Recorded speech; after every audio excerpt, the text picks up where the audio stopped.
전기가 없고 전등이 없던 시대에 깜깜한 밤 하늘의 빛은 대단히 밝았을 것으로 생각이 듭니다. 창세기 15장 5절에서 이제 아브라함에게 하나님이 나타나셔서 한밤중에 그를 이끌고 밖으로 나가시죠. 이르되 하늘을 우러러 뭇별을 셀 수 있나 보라. 그러면서 별을 보게 하십니다. 그에게 이르되 네 자손이 이와 같으리라.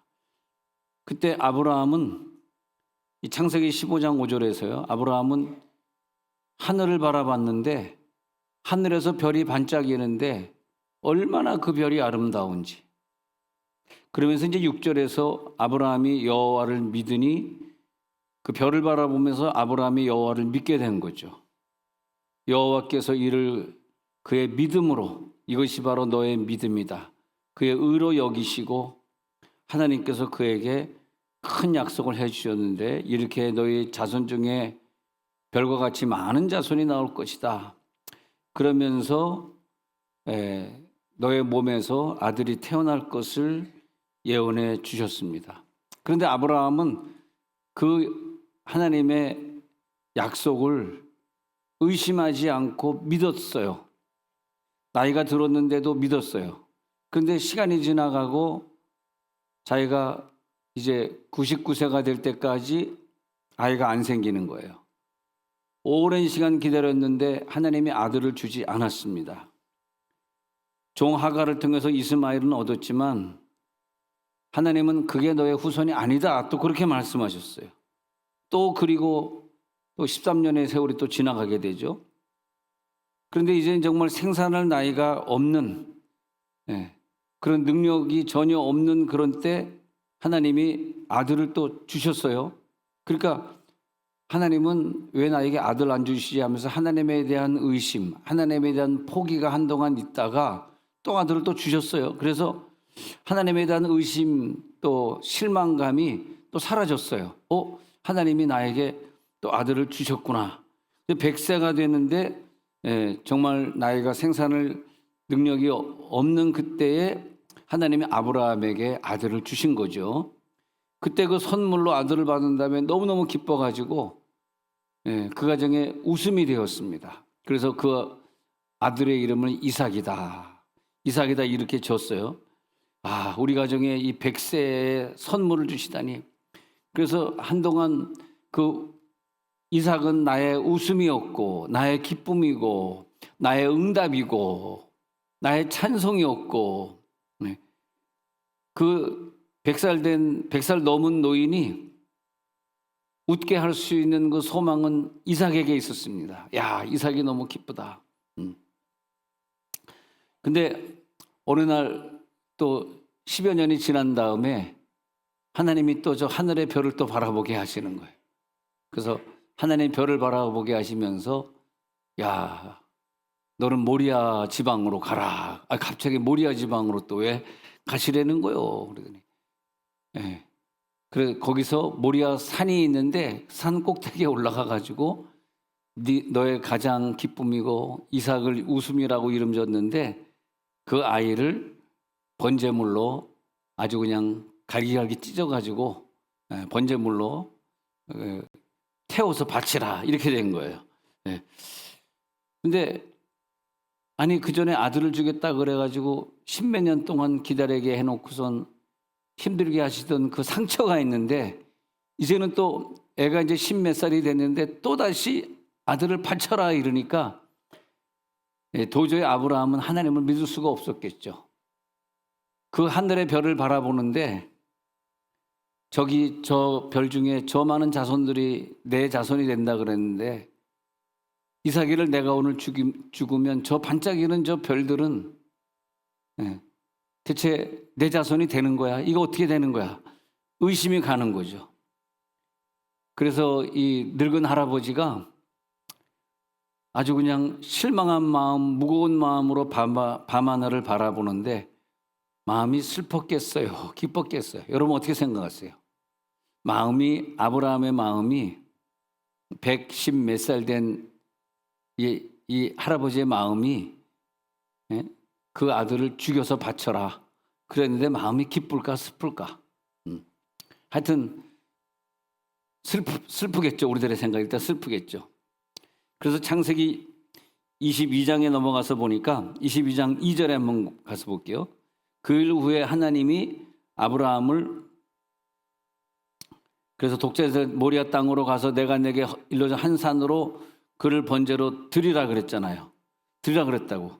그 다음에 조금 내려가 가지고 내 아들 사랑하는 독자 이삭을 번제로 드리라 그런 다음에 그 다음에 12절에 또 내려가서 볼게요. 12절에 그 다음에 12절에 내려가서 보면 이제 그 다음에 창세기 22장 12절에서는 아브라함이 그것을 순종해 가지고 시작 사자가 이르시되 그 아이에게 내 손을 대지 말라 그에게 아무 일도 하지 말라 내가 내 아들 내 독자까지도 내게 아끼지 아니하였으니 내가 이제야 내가 하나님을 경외하는 줄 아노라. 아브라함이 이 아들을 하나님 앞에 바치려 했는데 그때 마음이 어땠을까 생각해 보는 거야.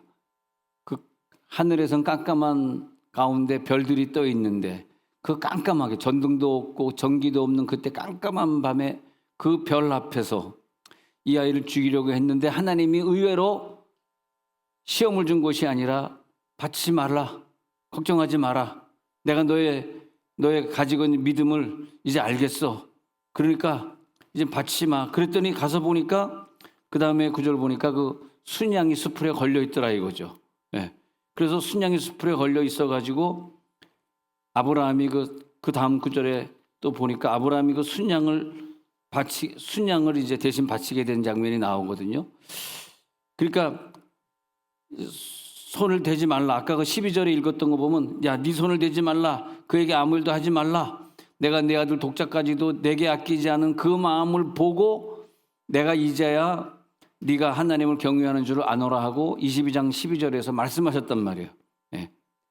그러면서 경외하는 줄 아노라 그러면서 아브라함이 눈을 들어 살펴본즉 한 순양이 뒤에 있는데 그 뿔이 수풀에 걸려 있는지라 아브라함이 가서 그 순양을 가져다가 아들을 대신하여 번제로 드렸더라. 그 구절이 계속 이어지고 있었어요.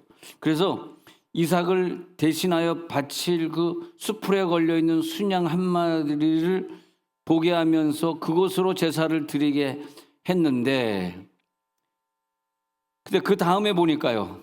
그 다음 22장 15절에 내려가서 보니까 여기 내가 이같이 하여 내 아들 내 독자도 아끼지 아니하였은즉 내가 내게 큰 복을 야 네가 독자를 이렇게 바치는 걸 보니까 내가 마음이 너무 기쁘다. 그래서 22장 15절에 가서 보니까 네가 이같이 하여 내 아들 내 독자도 아끼지 아니하였은즉 내가 내게 큰 복을 주고 내 씨가 크게 번성하여 하늘의 별과 같고 땅의 바닷가의 모래 같으리라 하고 22장 15절에서 말한 거예요. 22장 15절에서는 뭘 말하고 있냐 하면은 네가 이렇게 번제를 드려서 아들을 바치고자 했으니 네 독자도 아끼지 아니했으니 하고 15절에서 하시는 말씀은 내가 내게 큰 복을 주고 내 씨가 크게 번성하여 하늘의 별과 같고 바닷가의 모래와 같게 하리니 내 씨가 그 대적의 성문을 차지하리라. 바로 이런 거죠. 17절에 가가지고 하늘의 별과 같고 바닷가의 모래와 같게 하리니 그래서 내 씨가 번성을 하늘의 별과 같고 바닷가의 모래와 같게 하리니 그 15장에서 하나님이 하늘의 별을 바라보게 하시고 약속했던 것을 아브라함이 번제를 다 드리고 난 다음에 하시는 말씀이에요. 네가 어린 양을 번제로 드린 걸 보니까 네가 네 아들을 드린 거와 같구나. 자, 하늘을 바라보라. 저 별처럼 너에게 그 축복을 주리라. 그리고 이제 수천 년이 지났어요.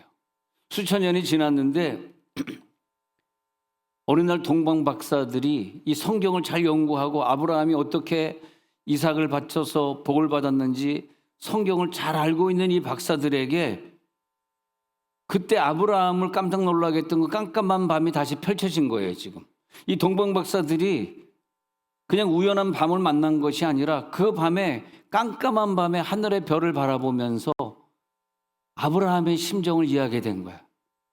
아브라함에게 아들을 바치라 하셨던 그 하나님, 지금 이 땅에 메시아를 주시는 시간이 다가왔는데 그 아브라함의 마음이 우리가 믿는 하나님 아버지의 마음이구나. 그 아브라함이 자기 독자 이삭을 바치라 그랬을 때 마음이 얼마나 아팠을까? 얼마나 하나님이 원망스러웠을까?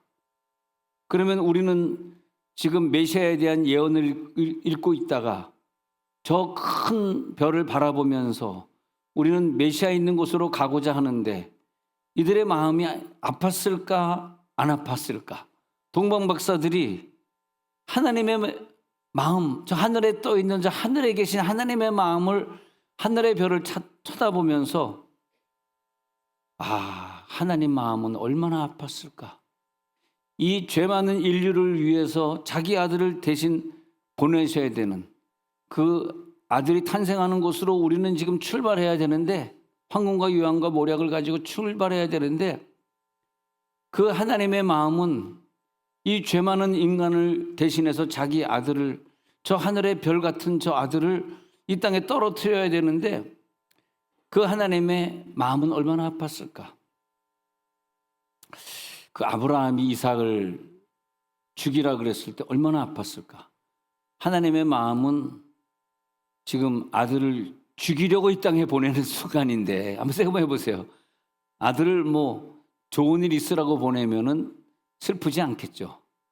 똑같은 출생이 아니에요. 얘는 죽으려고 보내는 출생이에요. 그러니까 하나님의 마음이 얼마나 아팠겠어요. 예? 예.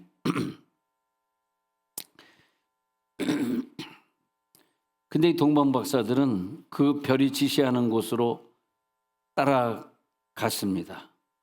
그리고 그 큰 별이 예수별, 이 땅에서 아무리 부국성이 크다 해도 그 별처럼 크진 않았습니다. 엄청나게 큰 별이 움직이면서 그 주변을 환하게 비춰주고 있었거든요. 네. 동방박사들은 그 별을 따라가고 있습니다. 동방에서 박사들 귀한 예물 가지고 산을 넘고 물을 건너 별 따라왔도다. 오 단일밤의 밝은 별, 아름답고 귀한 별, 아기 예수 계신 곳에 우리 인도하여라. 할렐루야. 네. 별이 지시하는 곳으로 따라가고 있는 신비한 경험. 그들의 마음은 굉장히 무거웠어요. 아버지의 마음이 느껴지니까 이 못된 인류, 죄밖에 지지 않는 이 인류, 생각만 나면 죄만 져야 되는 이 인류를 위해서 죄값을 대신해서 자기 아들을 보내셔서 죽이셔야 되는 그 아버지의 마음, 그 마음의 고통이 동방박사들에게는요, 창세기 22장에서 아브라함아, 너 100세 낳은 그 아들 그만 나한테 바쳐라 하는 마음하고 일치가 되는 거야, 이게.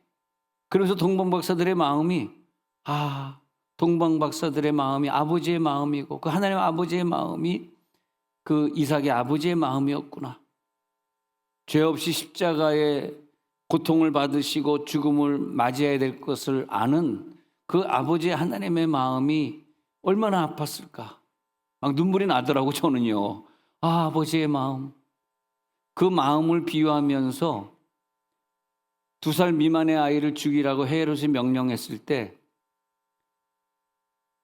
라마에서 슬피 우는 엄마들의 애곡 소리가 들렸는데 2살 미만의 자기 아들을 헤롯 군사들에게 그냥 막 헤롯 군사들이 창과 칼을 들고 와가지고 아들만 보이면, 갓난애기 아들만 보면 무조건 막 엄마 보는 데서 막 찢어 죽였으니 그 엄마들이 얼마나 괴로웠겠습니까?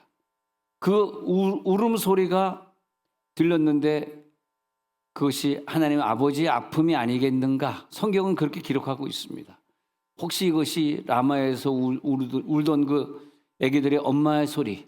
근데 그 당시에 2살 미만의 아이를 역사적으로 보면은, 제가 2부 예배 때 그렇게 말씀드렸어요. 산부 예배 오시는 분에게는 내가 그때 죽은 아이의 숫자가 10명일지 20명일지 10,000명일지 20,000명일지 그때 죽어간 숫자를 제가 알려드리겠다고 2부 예배 때 제가 거짓말을 했습니다. 3부 예배 때 하겠다고 거짓말을 했거든. 근데 3부 예배 때 다시 거짓말 하는데 어쩌면 저녁에 얘기해 줄 수도 있어요. 저녁 예배. 오늘 저녁 7시 반 예배를 또 기대합니다. 그때 되면 그때 여러분 궁금하잖아요. 예수님 때문에 대신 순교한 걔네들의 숫자가 몇 명일까? 여러분 궁금하지 않아? 한번 찾아보세요. 챗GPT 있는 사람 한번 찾아보세요. 2살 미만의 화면에 보니까 챗GPT라는 게 있더라고. 막 피튀기더라고. 챗GPT기기. 전 한 번도 안 했습니다. 너무 거기에 의존할까 봐. 근데 여러분 챗GPT 하는 거 보니까 별의별 게 다 나오더라고. 야, 정말 좋은 세상. 이 과학이 이렇게 발달한 세상에 살고 있다는 게 얼마나 감사합니까? 저는 안 찾아봤지만 아마 챗GPT에 2살 미만의 아이 헤로드 왕이 죽인 숫자가 몇 명입니까 하면 내 생각에 정확히 나올 것 같습니다. 오늘 찾아보신 분들은 설교 때는 찾아보지 말고 오늘 찾아보신 분들은 저녁에 발표해 주시기 바랍니다. 뭘 설교 때 그걸 찾아보냐. 설교 때는 제 얼굴만 보면 되지. 네. 근데 그 생각해 보니까 이 동방 박사들이 이 유대 땅으로 오면서 한없이 무거운 마음이었을 거다. 그런 생각이 들어요. 내 생각. 얼마나 괴로웠을까. 그런데 요한복음 3장 16절에서 보면은 하나님이 세상을 이처럼 사랑하사 독생자를 주셨으니 그러잖아요. 이처럼 사랑하사 독생자를 주셨어. 이는 그를 믿는 자마다 멸망하지 않고 영생을 얻게 하시려고. 하나님의 그 사랑은 얼마나 큰지. 독생자를 주셨는데 믿는 자마다 멸망하지 않고 다 영생을 주시려고. 그러니까 예수님이 이 땅에 십자가 지고 못 박혀 죽어야 되기 때문에 그의 일생 전체가 우리가 살았던 일생을 깐나리기부터 살아줘야 되고 나를 구원하려고 그러면 30살로 와가지고는 나를 구원할 수가 없어요. 왜? 나는 깐나리기부터 지은 죄가 지금까지 있잖아요. 30살로 와가지고 한 살부터 30살까지 내가 지은 죄를 누가 감당했어? 그래서 그분은 0살에서 와가지고 내가 30살까지 지은 그 과정을 겪으면서 나는 죄를 짓고 30살을 살았지만 그분은 죄 안 짓고 30살을 살면서 내 죄를 대신해서 의인의 자리를 대신해 줘야지 내가 구원받는 거라고요. 아니 깐나네기로 온 이유가 여러 가지가 있더라고. 깐나네기로 오셔야만 했던 이유. 그래서 예수님은 깐나네기로 오셔가지고 내 인생을 대신 살아주시면서 내 죄값을 가져가시게 된 것이죠. 근데 그 동방 박사들이 이 마국간에 도착했는데 그 깐나네기가 우는데 강보에 쌓여가지고 동물 모계통에 누워 있는데 그걸 보면서 동방 박사들의 생각이 달라진 게 있어요. 뭐가 달라졌냐 하면 하나님의 마음이 무지하게 아플 것이다.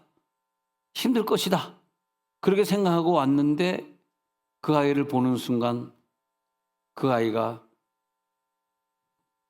환한 얼굴을 동방 박사들에게 보여주면서 깨달은 게 뭐냐 하면 우리 인간들이 이렇게 죄를 져서 저 아이를 독생자로 맞이해야 되지만 하나님의 마음이 슬프고 고통스러운 마음이 아니라 온 백성에게 미칠 큰 기쁨의 좋은 소식이기 때문에 우리와 영원히 함께 하시겠다는 임마누엘이라는 이름을 가지고 예수가 오셨기 때문에 하나님에겐 최고의 기쁨이었더라고요. 아니 아까 제가 동방 목사들이 하나님의 마음을 생각할 때 얼마나 아팠을까 저는 그렇게 생각을 했는데 막상 그 깐나네기를 딱 보는 순간에 하나님의 마음이 나를 구원하시려고 자기의 아기를 희생하셨을 때 일반적인 희생이 아니라 우리들이 최고의 희생을 했을 때 얼마나 마음이 기쁠까. 여러분 우리들이 살면서 그 다 각자 자기가 최고의 기쁨을 위해 살잖아요. 응? 내 직장이 아무리 좋고 페이를 많이 주는 직장이라 할지라도 기쁨이 없으면 못 다니는 거 아니에요?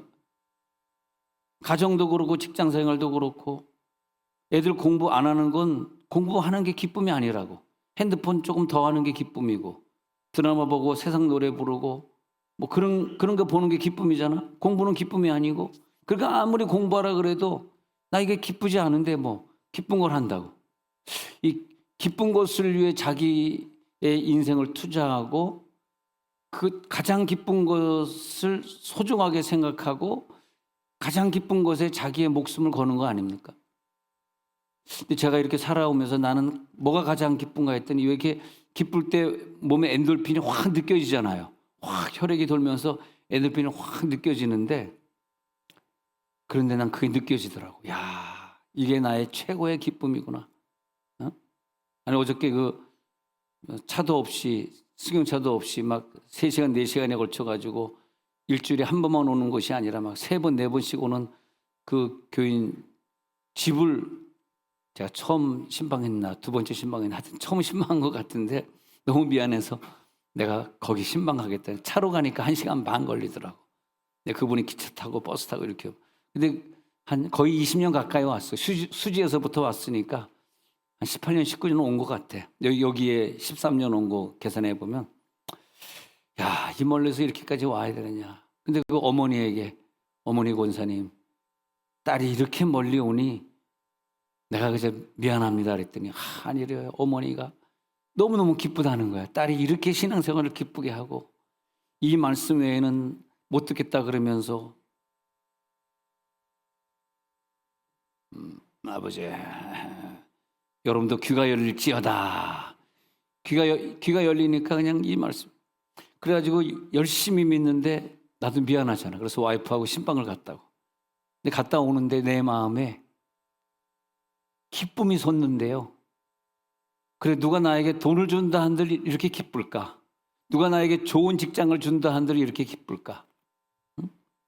누가 나에게 무슨 아들이 태어났다 한들 정말 이렇게 기쁠까? 그게 아니더라고.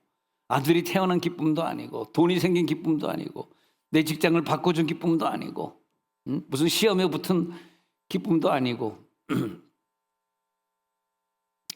제가 사실 대학 붙을 때는 비밀이지만 제가 사실은 2군데를 같이 붙었어요. 근데 이제 그때 상황이 우리 아버지 사업이 갑자기 나빠지면서 장학생으로 그래서 제가 대학 들어가자마자 과대표를 하게 됐는데 근데 그래서 이제 그렇게 됐습니다마는 근데 그때 그 기쁨도 대학을 2군데 붙을 그때의 기쁨도 그때는 1차, 2차가 있었으니까 가능해. 지금은 그런 게 아마 없는 것 같아. 옛날에 1차, 2차가 있었거든. 근데 그 기쁨도 이 기쁨은 아닌 것 같아. 이 기쁨은 정말 야 세상에 이것보다 더 좋은 직업이 있을까? 여러분 전도 현장에서 어떤 사람을 전도했는데 그 사람이 예수 믿게 됐을 때 그 기쁨은요 자식이 태어난 기쁨보다 더 기뻐요. 아멘 안 해도 기뻐요. 우리가 예수 믿고 느끼는 그 기쁨, 성령 받았을 때 그 기쁨은요 세상에 다른 걸 받았을 때 기쁨보다 더 크다고. 네. 그래서 제가 이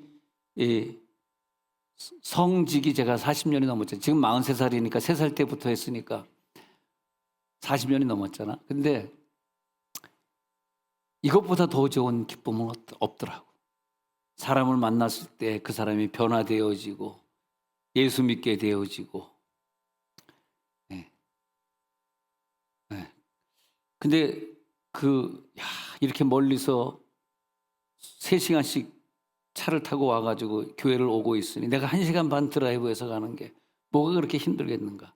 그래서 어머니 제가 자주 못 왔는데 앞으로 좀 열심히 와야 좀 신방 좀 와야 되겠네요. 와보니까 1시간 반 걸리네요. 그러면서 좀 자주 오도록 노력은 해보겠습니다. 장담은 내가 못하지만 좀 자주 와야 되겠네요. 그런 말씀을 드리고 어제 왔습니다마는 참 하나님이 이 세상을 얼마나 사랑하셨으면 자기의 독생자 아들을 주시는 것 이상으로 근데 그게 뭐냐?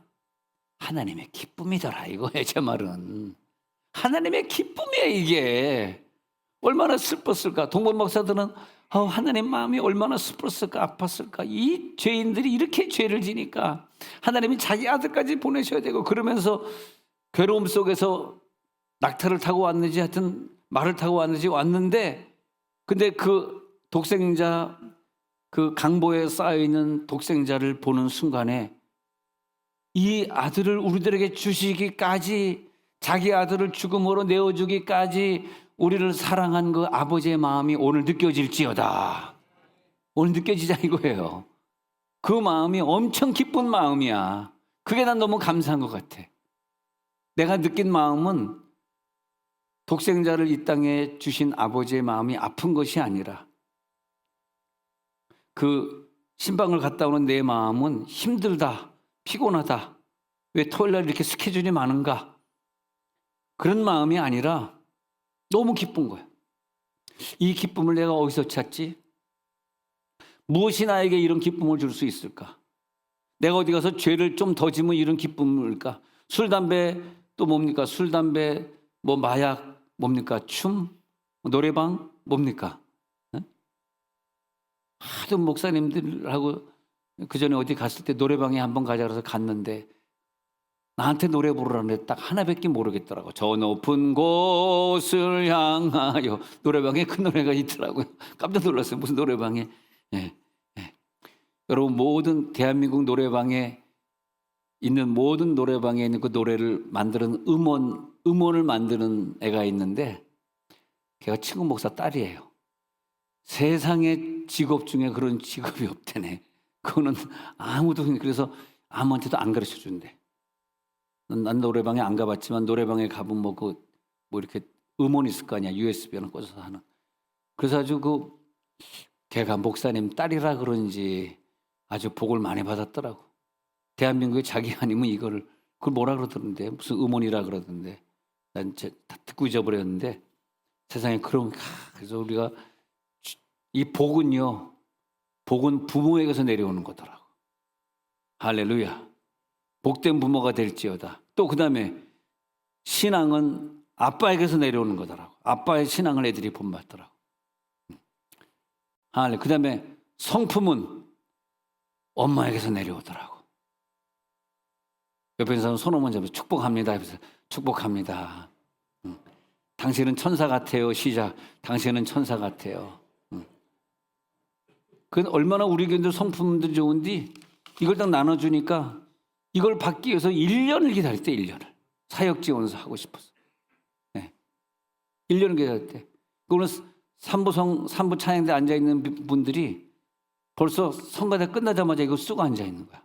설교 안 듣고. 나 3부 성가대 하고 있는데 내년도에는 청소도 하나 더 해야지. 2부 때는 교사도 좀 할 수 있겠구나. 그래서 어떤 분은 막 지금 5개 이하를 막 쓴 사람이 없어. 그렇게 믿음이 좋아요. 보통 한 가지 이렇게 쓰거든, 한 가지. 왜냐니까 너무 마음이 기쁜 거야. 여러분, 이 사역 지원서를 낼 때의 기쁨보다 더 큰 기쁨이 어디 있겠어요? 이것보다 어디 가서 돈 100만 원 받으면, 돈 1000만 원 벌면 기쁠까? 살아보세요. 그게 기쁜 게 아니라. 기쁨은 내가 주일 한다고 할 때. 정말 이번 주엔 감동적인 문자예요. 집사님이 나를 위해 목숨을 바치겠다 그러는데 진짜 바칠 수 있어요? 하고 내가 문자를 보냈더니 뭐라고 보냈냐면, 목숨 드릴까요? 그렇게 보내. 이게 무슨 뜻이지? 목숨 드릴까요? 드리겠습니다. 주의 종한테 자기 목숨을 바치는 것이 최고의 기쁨인 사람. 나도 내가 어떤 교회를 다닌다면 나도 그 목사님에게, 우리 담임 목사님에게 내 목숨을 바칠 것 같아. 나는 아멘 할 것 같아, 이럴 때. 그래서 목사님이 저를 위해 이렇게 귀한 말씀을 주시고 나를 위해 늘 새벽마다 기도해 주시는데 제 목숨을 드리겠습니다. 할렐루야. 네. 그러니 목숨을 바치는 사람들이 이제 오늘 이거 빨리 내라 그러니까 예? 위원장들이 이거 빨리 받으라 그러니까 오늘 우리 이걸 내고 가야 되거든. 2026 사역 지원서. 그래서 자기 여기 이름하고 전화번호 쓰고 밑에다가 저는 1지망 어디고 2지망 어디고. 정말 이 직분들이 다 소중한데 정말 제가 이제 모태신앙이니까 어릴 때부터 교회를 쭉 다녔잖아요. 정말 희한하게 주일학교 중등부, 고등부 제가 이제 임원을 하고 회장도 하고 총무도 하고 또 고등학교 때는 고등학교 가가지고 기도학생회 회장하고 대학교 때까지는 대학교 가가지고 합창단 또 지휘하고 이러면서 봉사하고 살았거든. 봉사하고 살았는데 그때 나를 지도해 준 그 교사들, 그 기도학생회 담당 교사, 주일학교 선생 영원히 내 기억에 남는 거야. 얼마나 감사한지. 그분들이 아니었더라면 내가 예수를 잘 믿었을 수 있을까? 그 교사들이 나를 올바른 길로 인도 안 해줬더라면 내가 이런 기쁨을 내가 어디서 누릴 것인가? 야, 영혼을 향한 기쁨. 그것은 그 교사들에게 배운 거 아닙니까? 그분들이 교사로 충성해줬던 사람들. 특별히 잊지 못하는 양석교 집사. 항상 내가 수석장로 아들이니까 못되게 굴고 저는 항상 이 통로를 다닌 적이 없어요. 항상 여기를 뛰어다녔어. 의자를 넘어다녔다고. 얼마나 내가 얄밉겠어. 너는 장로님 아들이라고 신발 신고 막 다니니까 얼마나 밉겠어 나. 그러니까 그냥 그 사람이 꼴밤을 그냥 때리는데 얼마나 아프게 때리는지 몰라. 난 그 이름을 잊을 수가 없어. 나도 잊을 수 없으면 저기 앉아 계신 장태현 목사님도 산성교회 출신인데 저분도 아마 양석교 장로를 잊을 수가 없죠. 왜냐하면 엘레에서 목회하실 때 카탈리나 육가에 있는 그 수천억짜리 건물의 주인이 됐으니까 그분이 빚도 하나도 없이 수천억짜리 건물의 주인입니다. 이해가 안 되시죠? 어마어마하게 큰 건물인 거기 주인이에요. 근데 돌아가셨잖아. 왜냐하면 내가 주일학교 때 꼴밤 맞을 때 나도 나이가 들면 너 꼴밤을 때리리라 내가. 그 교사를 얼마나 내가 미웠는지 몰라. 그랬더니 돌아가셨더라고. 근데 일찍 죽은 건 아니고 90세쯤에 90세인가요? 몇 살이죠? 장 목사님 하실 텐데 하여튼 꽤 오래 사셨어요. 근데 그분을 제가 매형으로 섬겼는데 왜냐하면 부인이 선우 씨거든. 선우선 권사님. 선우선 권사님 우리 누님처럼 섬겼거든. 근데 LA에 70년대 그분들이 가가지고 부동산을 했는데 엄청 성공한 거야. 그래가지고 우리 누님이나 매형이니까 그러니까 그 돈이 어마어마하게 막 많은 사람이 막 수백억 수천억을 가진 사람이니까 돈이 엄청 많죠. 또 한의사를 하면서 또 돈을 또 많이 벌었어. 그 권사님이. 근데 지금도 살아계세요. 난 여러분들이 그런 돈 많은 사람들이 될지어다. 이분은 여기서는 아멘 할 줄 알고 그냥 해봤습니다. 할렐루야. 다시 이제 말씀으로 돌아와서 동방 박사들이 봤던 유독히 컸던 그 별을 따라서 왔는데 마태복음 2장 1절에 보니까 동방으로부터 박사들이 예루살렘에 이르러 말하되 그 다음에 2장 1절부터 쭉 유대인의 왕으로 나시니가 어디 계시냐 우리가 동방에서 그의 별을 보고 그에게 흉보하러 왔노라. 네. 그러니까 헤롯이 야 그리스도가 어디서 나냐 이렇게 물어봤거든. 그랬더니 그 밑에 쭉 내려가서 유대 땅 베들레헴아 너는 유대 고을 중에서 가장 작지 아니하도다. 내게서 한 다스리는 자가 나와서 내 백성 이스라엘 목자가 되리라 하였으며 이 헤롯이 가만히 박사들을 불러 별이 나타난 때를 자세히 묻고 베들레헴으로 보내며 이르되 가서 아기에 대해 자세히 알아보고 찾거든 내게 고하여 나도 그에게 경배하게 하라 이렇게 거짓말했어요. 그런데 그 별이 가다가 마구간에 머물러 섰거든. 그 다음 구절을 보니까 그들이 별을 보고 매우 크게 기뻐하더라. 집에 들어가 아기와 그의 어머니 마리아가 함께 있는 것을 보고 엎드려 아기께 경배하고 보배압을 열어 황금과 유황과 모략을 예물로 드리니라. 그들은 꿈에 헤롯에게로 돌아가지 말라 지시함을 받아 다른 길로 고국에 돌아가니라. 이렇게 되어 있습니다. 인류의 구원자이신 하나님 아들의 별, 그 별들은 다른 별과 달랐는데 근데 요한복음 1장 오늘 읽은 요한복음 1장에서 이렇게 말하고 있어요. 그 별이 뭐냐 설명하고 마치겠습니다. 태초에 말씀이 계시니라 이 말씀은 하나님과 함께 계셨으니 이 말씀은 하나님이시니라. 그가 대체 하나님과 함께 계셨고, 이 별은 뭐냐 하면은 창세기 1장 3절에서 빛이 있으라 했을 때 우리의 눈이 떠지고 육안으로 볼 수 있는 세계가 시작이 돼요. 예? 빛이 있으라. 이 빛은 물리적인 빛이요, 보이게 하는 빛입니다. 보이게 하는 빛. 이 빛 말고 요한복음 1장에 나오는 1장 4절에 나오는 그 안에 생명이 있었으니 이 생명은 사람들의 빛이라. 이 빛은 다른 빛이 되겠습니다.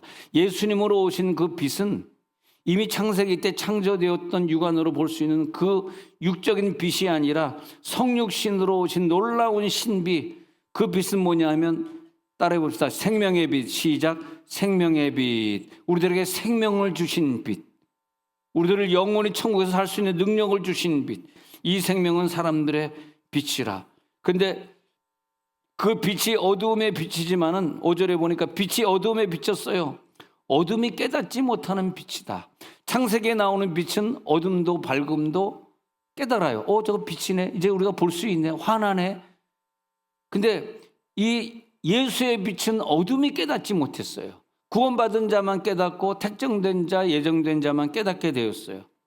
박사들이 경배하러 왔던 그 예수를 보는 순간에 왜 이것이 큰 기쁨의 좋은 소식이냐?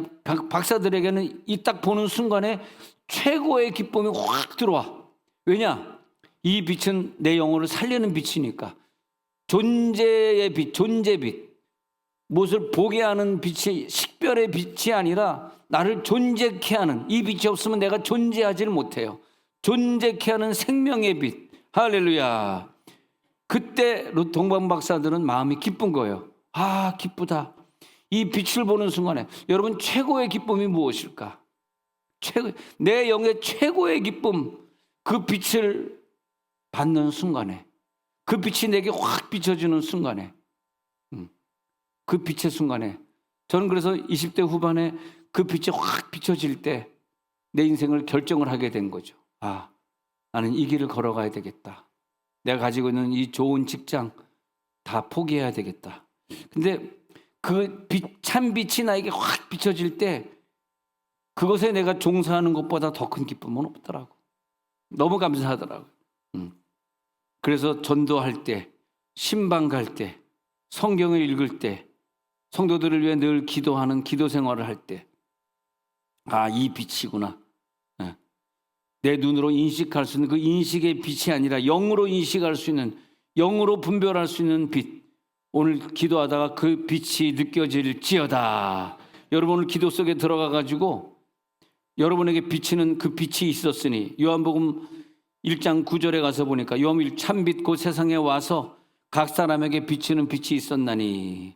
그래서 요한복음 1장 10절에 보니까 그가 세상에 계셨으며 세상은 그로 말미암아 지은 바 되었으되 세상에 그를 알지 못하였고. 세상은 그를 알지 못해요. 세상은 도저히 알 수가 없어. 그 빛이 오늘 비춰집니다. 네. 오늘 그 빛이 비춰질지어다. 하늘에서 그 빛이 내려올지어다. 자, 눈을 감아 보겠습니다. 눈을 감으면요, 동방 박사들이 보던 그 빛, 그 빛을 우리가 느끼게 돼 있어요.